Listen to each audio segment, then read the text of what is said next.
Okay, tonight we're talking about relapse and about relapse prevention as well. Okay, so a lapse is just one time of using. Okay, and a relapse is like continued using even after you've used one time. Okay, so lapses happen. They don't have to. Nobody ever has to drink or use again. But there's a lot more challenges that a lot of people face when they first come in, right? So a lot of it depends on, like it says here on this relapse process at the top here, it says relapse is the process of becoming dysfunctional in sobriety. Relapse is not an event. It's not just the drinking or the using at the end of it. There's a whole process that happens before that.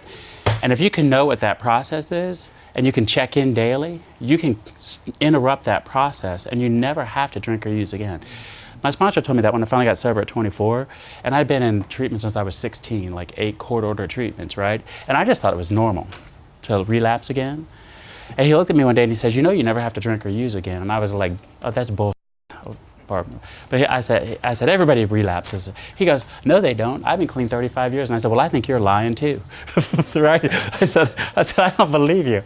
So he was like, he said, well, you just got to hang around to see that it's true, okay? Like 12-step meetings and that kind of stuff, and people in recovery. But it's the process. If recovery is the process of learning how to function better in life without alcohol and drugs, relapse is becoming more dysfunctional, okay? And it says here, 1/3 of the people attempting to stay sober do so without ever relapsing again. The first time they come into treatment, they get it. Okay? And those are a lot of people that are either abusers of alcohol or drugs. They're not late-stage alcoholics and drug addicts. Okay? They may not have as much of that. Remember we talked about how the brain structure changes and the brain trauma and all that kind of stuff.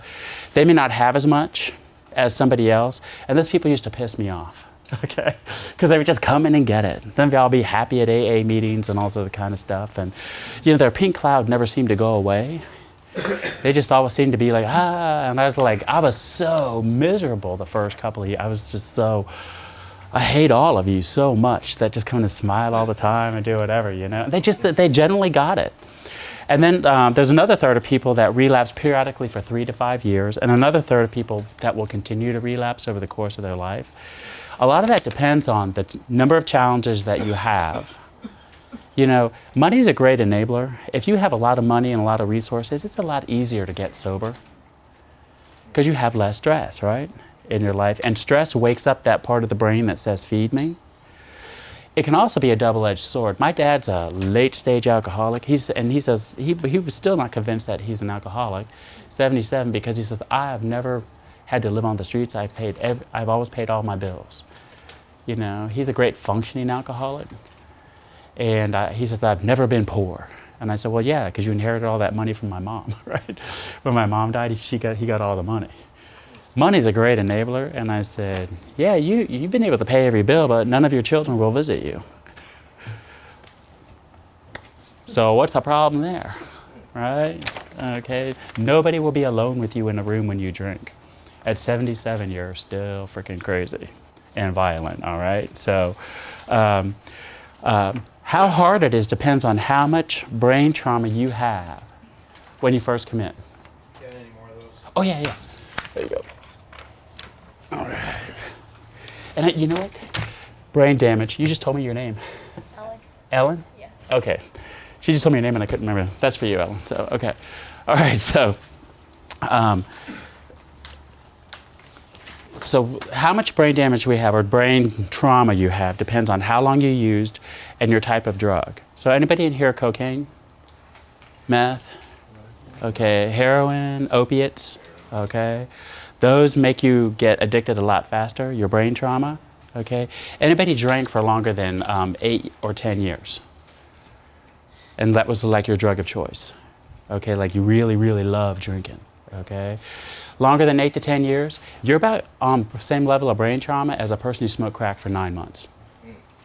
Okay, it's going to be just as hard for you when that post-acute withdrawal hits your brain, okay, to not drink. You know, I used to love crack addicts when they come in to treatment in the hospital, and they look at all the alcoholics and go, y'all are, you're like alcohol? Like really? That ain't nothing, man. Be a crack addict. And I'd say, hey, they're just as addicted as you are. Their brain is just traumatized as much. It just took them longer to get there. Okay, it's the same though. Don't tell a late stage alcoholic that quitting drinking's easy. They'll want to kick your ass, right? They're like, what? It is not easy. When that's all you want to do. All right. Okay, the more knowledge you get though, the more that you learn how to interrupt the process, recognize what's happening to your brain and be able to calm it down with things like your safety card, okay? Like being able to pull that out, being able to use that kind of a thing, all right? That can help. Hey, come on in. So, have you been here before? First time? No, I've been. Okay, great. All right, so brain trauma. Who thinks that for them it's probably like 1 to 2 years healing with your brain from what we just the things we've been talking about? That probably for you will take 1 to 2 years. Okay, most of us in here, right? Okay, so we're going to be that people probably more in the middle, the 1 1/3 people that might relapse periodically. Okay, and addiction is one of the few diseases that people get that people blame you for getting. We would never tell anybody that had a heart attack. And I had a friend who had quintuple bypass, 5, like they had to reroute his heart 5 different ways there and everything. And he got out. He eats the worst food still. You would think after they crack open your chest, okay, and reroute your heart, man, I'd be eating oatmeal and, whatever. She's like, I eat healthy anyway, but boy, you'd never touch fatty foods or do it. He eats deep fried everything. I mean, still to this day, but people don't give him crap and say, you're setting yourself up for another heart attack. Blah, blah, blah. What are you doing eating all that? Blah, blah. They don't bitch it in the same way that they do to us, right? Like if we relapse, it's one of the few diseases that we don't understand the medical model and we criminalize it too. Okay, we say you're all, and I said to my friend David once, I said, David, I'm really worried about you, man. I said, man, you're getting fatter after your heart attack. Your cardiologist cannot be happy with you.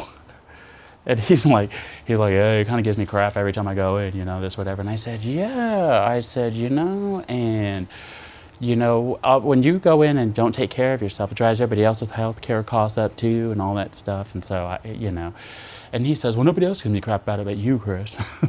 I go, it's a disease. I'm not giving you crap. It's just a disease. But then, like when I got cancer when I first got into recovery, when I finally got sober, 3 months after I got sober, I got diagnosed with cancer. I got so much support. Oh, Chris, we're really sorry, all this other kind of stuff. I'd say, yeah, and it's really hard not to use right now. I don't want to hear about that. And I go, I have cancer and addiction. They're 2 diseases. I'm dealing with 2 at the same time. Well, I'll listen to your cancer, but I want to hear you talk about using. I go, God. They don't get it, right? That we've had a relationship. Okay, so all relapse starts, this is the process, with a stuck point up here, okay? And a stuck point is just some aspect of your recovery that you have a hard time dealing with. It's just a recovery challenge, and we all have different recovery challenges. Live in a halfway house, you'll have stuck points. Things that are challenging, difficult, stressful to deal with, right? Okay, if you're in the legal system, stuck points for me were just going to my probation officer every month. Oh my God. I mean, it would just set me off on this roller coaster of all this relapse process. Because remember we talked about last week, if you get arrested once at your probation meeting, you always worry it's going to happen again. Okay, so the night before and sweating bullets before you get there and all, and so, but it's just some part of recovery that you have a hard time dealing with. Sometimes you know what it is, other times you don't know.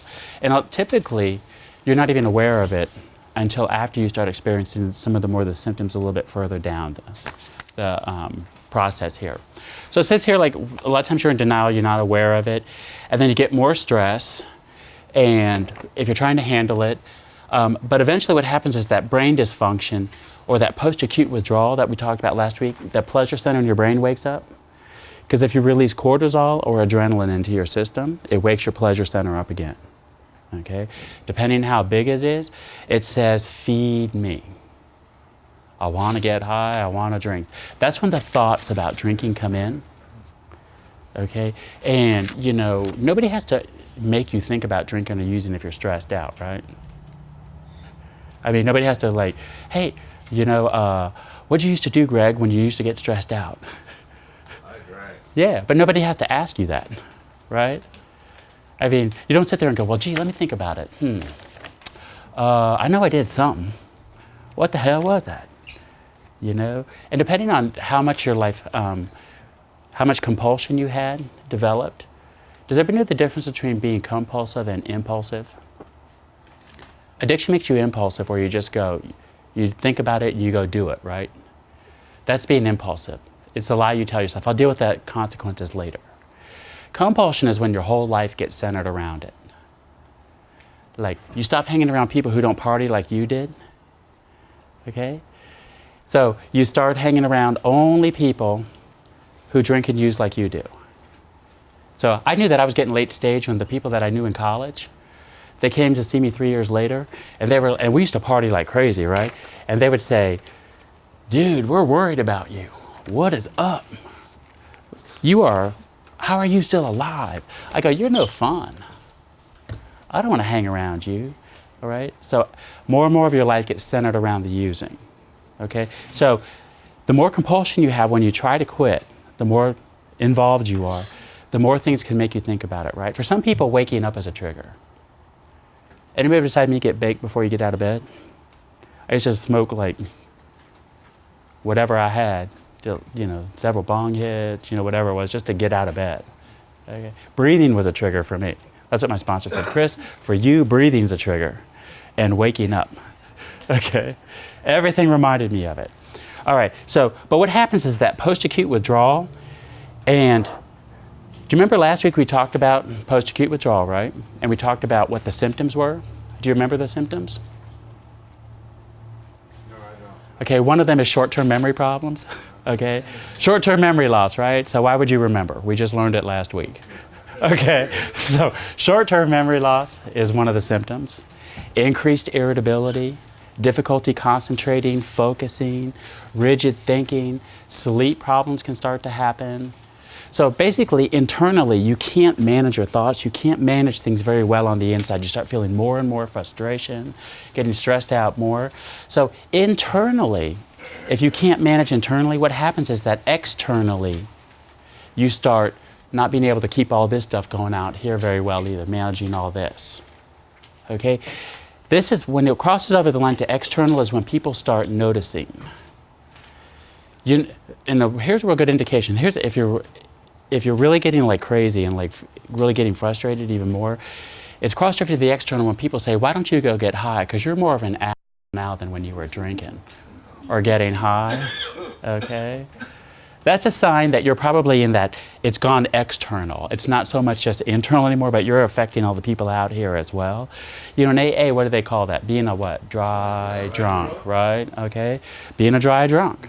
That's being a dry drunk, is that internally you're feeling just screwy, so you can't manage the stuff out here. And then it becomes like this. You feel like you're trying to keep like 3 big beach balls underwater. You get these 2 down, you grab for this one, and then this one pops up over here, and you're just like, you can't manage all that. You start getting really, really squirrely like that way, okay? So if you can, like on a daily basis though, check in with yourself and say, am I having post-acute withdrawal today? If you are, you can interrupt that process. There's things that you can do, right? We passed out that sheet last week, the ways you can start calming your brain down when you're having post-acute withdrawal. Lowering your stress, not hanging around people, places, and things, eating well, trying to get enough rest, using things like your safety card when you get cravings, right? Like this interrupts cravings, the rituals of using, right? The thinking, feeling, and behavior. If you don't interrupt the ritual, what's your percentage of chance that you'll probably use again? Do you remember? 90%. 90 to 95%. If you don't interrupt the thinking, feeling, and behavior, you have a 90 to 95% chance of relapsing. It's better odds than Vegas, right? Right, okay.